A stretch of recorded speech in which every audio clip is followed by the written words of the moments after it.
Pancasila bertugas untuk mengawal demokrasi bangsa Indonesia.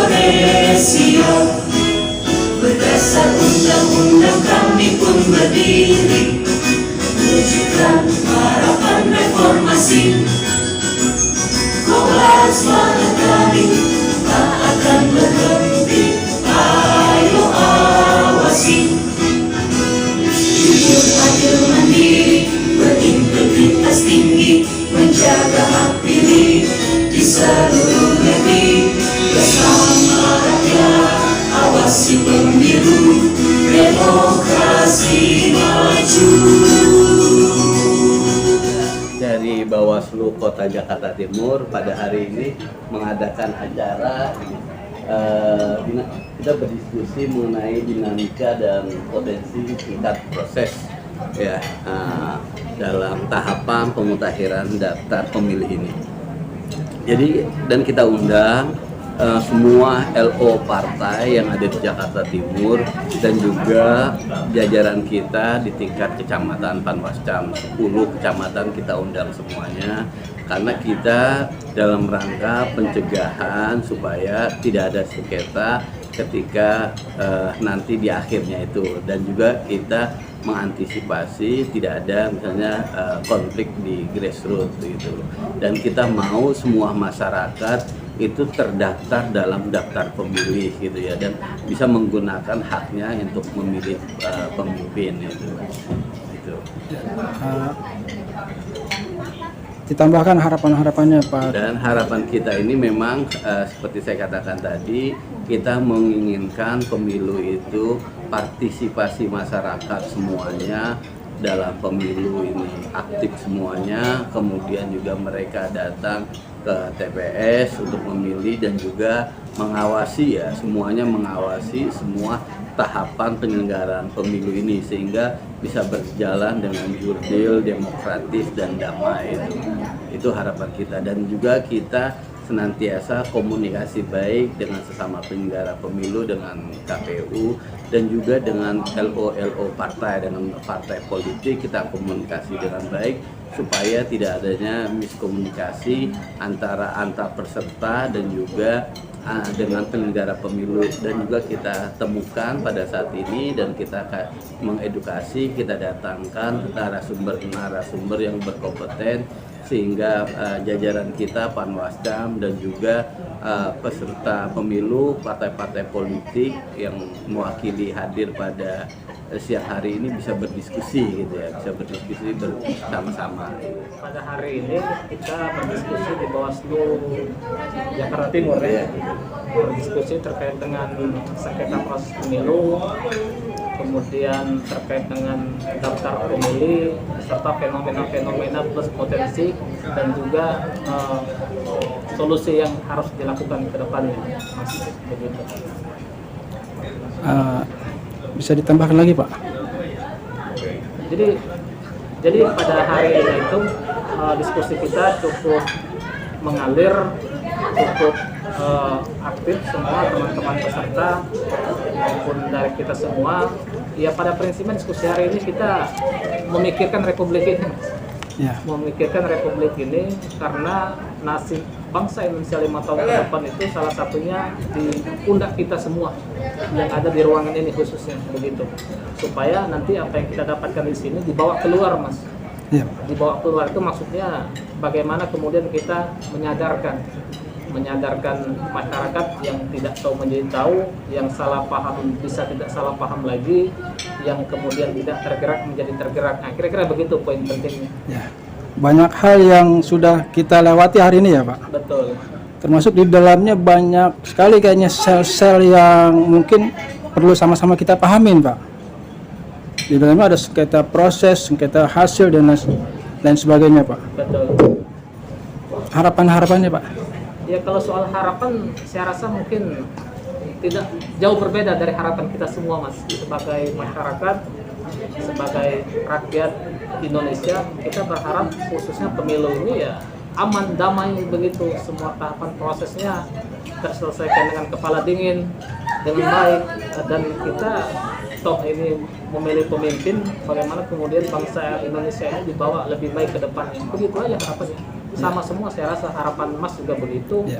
harapan saya pun demikian, begitupun harapan teman-teman di sini semua, apalagi harapan penyelenggara pemilu kan. Ya. Nah begitu. Ya, alhamdulillah.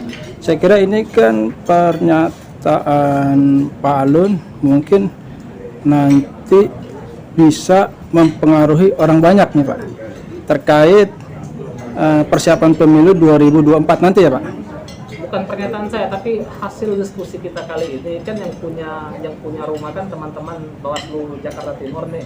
Nah, jadi kan teman-teman Bawaslu ini kan selaku penyelenggara kan mereka punya tanggung jawab, tugas dan kewajiban untuk mensukseskan pemilu 2024 ini. Ya. Nah, singkat cerita apa yang kita sudah diskusikan di sini, harapannya kan ini kan energi positif untuk pesta demokrasi ke depan, khususnya di 2024 mendatang.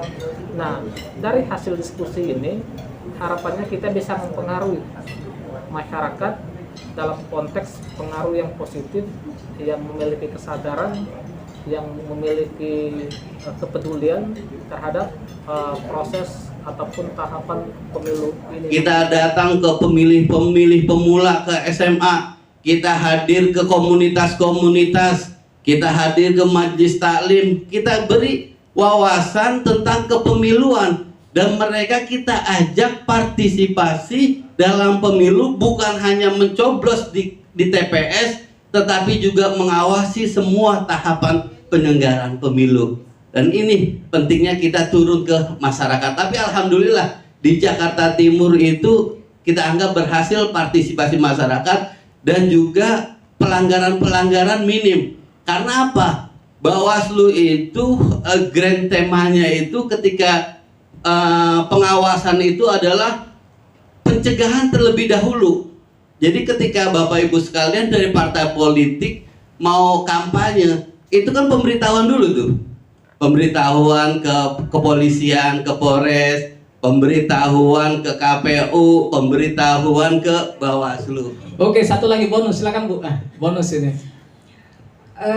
Bagi saya yang namanya demokrasi adalah menyatukan beberapa pendapat dari masyarakat, kemudian kita saring, kita pilih yang mana yang bagus pendapat dari masyarakat itu sendiri. Oke, terima kasih banyak Bapak Ibu yang sudah berani menyampaikan pendapatnya. Jadi demokrasi itu sebenarnya apa yang Bapak Ibu sudah benar, tidak ada yang salah dalam konteks demokrasi. Memang literatur, kemudian referensi yang kita dapat, memang itulah demokrasi. Nah, kalau saya menyatakan begini misalnya, tadi saya tertarik dengan pendapatnya Abraham Lincoln itu, demokrasi dari, oleh, dan untuk, kan begitu. Dari rakyat, oleh rakyat, dan kembali kepada rakyat.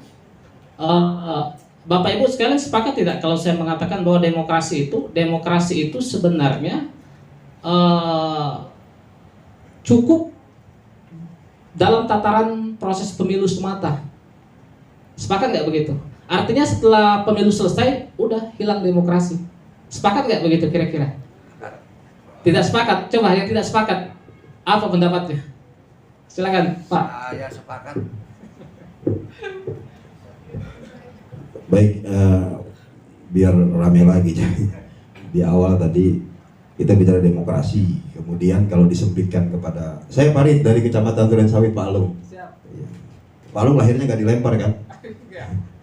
Kalau Betawi bilang tuh di Alung dilempar. Jadi melengkapi daripada arti demokrasi bahwa kita tidak terkukung kepada pemilu bicara demokrasi. Jadi dalam kehidupan sehari-hari pun penerapan demokrasi itu tetap bisa dijalankan dalam berproses untuk menciptakan suasana yang memang damai dan berkeadilan di tingkat masyarakat. Karena pembagian porsi-porsinya itu sudah jelas sesuai dengan apa yang menjadi kesepahaman dan kesepakatan kita bermasyarakat dan bernegara. Itu aja Pak. Oke, siap. Bagus sekali sebenarnya. Tapi begini juga Pak persoalan demokrasi itu, kalau Bapak Ibu cermati. Begitu banyak bahasa yang menyatakan bahwa rakyat itu disapa ketika pemilu. Kan begitu kira-kira. Kenapa kemudian muncul bahasa saya begitu? Karena pada faktanya masyarakat kita itu dihidangkan menu, didewakan tanda kutip, ketika misalnya dalam konteks pemilu begini, didatangi segala macam, dielus-elus, dibaiki begitu. Setelah itu ya udah urusanmu, kan begitu kira-kira. Dan mungkin Bapak Ibu sekalian pernah mengikuti ada berita ketika rapat pansus kalau tidak salah antara DPR Komisi 3 sama Prof Mahfud ketika itu soal RUU perampasan aset begitu kan. Ada yang namanya Bambang Pacul kalau tidak salah. Iya kan? Nah, dia mengatakan bahwa apa perintah atau kehendak dari partai politik. Iya kan? Itu bukan sesuatu bukan rahasia pribadi lagi, itu rahasia umum, sudah menyebar berita itu. Nah, kalau dia mengatakan begitu misalnya, padahal yang memilih dia kan rakyat. Memilih dia rakyat, kenapa kemudian dia harus tunduk tanda kutip pada ketua umum partai politik? Itu banyak sekali komentar-komentar yang menentang soal itu. Makanya dalam slide saya, kedaulatan. Coba Mas kita tampilkan. Tuh, pasal 1 ayat 2 UUD 1945. Kedaulatan berada di tangan rakyat dan dilaksanakan menurut Undang-Undang Dasar. Yang namanya kedaulatan berarti pengambilan ataupun kebijakan tertinggi itu ada sama rakyat. Terlepas dari mekanismenya perwakilan ataupun tidak. Kan harusnya kalau berkaca kepada Bambang Pacul tadi itu, harusnya dia sebagai perwakilan rakyat untuk mengakomodir kepentingan-kepentingan apa yang menjadi aspirasi rakyat, tapi bukan kepentingan partai politik. Harusnya jubah atau pakaian partai politik itu harus dilepas ketika dia sedang melaksanakan tugasnya. Nah, begitu kira-kira sekilasnya ya. Itulah demokrasi sebenarnya Bapak Ibu. Jadi maksud saya kenapa kita harus berdiskusi singkat soal demokrasi ini, karena kita harus tahu dulu makna dan hakikat demokrasi supaya kita tidak terjebak dalam konteks demokrasi.